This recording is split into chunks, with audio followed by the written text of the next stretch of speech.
அன்பு சகோதர சகோதரிகளே, ஆண்டவராகிய இயேசுவின் நாமத்தினாலே உங்களை வாழ்த்துகிறோம். தேவ வார்த்தை பார்ப்போம்.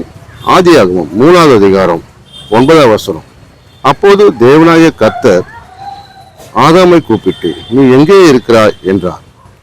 அப்படியாக அன்பு சகோதரனே, அன்பு சகோதரியே, ஆண்டவர் உன்னை கேட்கும்போது நீ எங்கே இருக்கிறாய் என்று கேட்கும்போது, நீ பாவத்தில் இருக்கிறான், பாவத்தில் மூழ்கி இருக்கலாம், இல்லை வேதிப்பட்டு இருக்கலாம், இல்லை பெரிய பிரச்சனை மாட்டிக்கொண்டு இருக்கலாம்.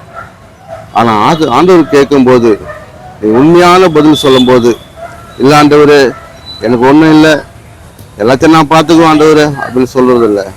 நீ தேவனிடத்தில் சொல்லும்போது மறைக்காமல நீ எங்கே இருக்கிறன்னு ஆண்டவர் கேட்கும்போது, இப்போ இந்த வார்த்தையை கேட்டுக்கொண்டு இருக்கும்போது நீ எங்கே இருக்கிற, எந்த பாவத்தில் இருக்கு, அக்கிரமத்தில் இருக்கு, சாபத்தில் இருக்கு, அதுலேருந்து ஆண்டவர் விடுவிப்பார்.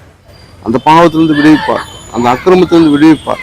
நீ எதிலேயே மூழ்கி கிடைக்க வேண்டியதில்லை, எதிலேயே நீ செத்து கிடக்க வேண்டியதில்லை. உன்னை மீட்டு எடுக்க தான் ஆண்டவராக இயேசு கிறிஸ்து காயங்களை பட்டார், உனக்காக ரத்தம் சிந்தினார். அவர் தரியத்தில் இருந்த எல்லா ரத்தமும் அவர் பூமியில சிந்தப்பட்டது உனக்காக. மனம் திரும்பு, தேவன் உன்னை ஆசீர்வதிப்பாராங்க. ஆமென்.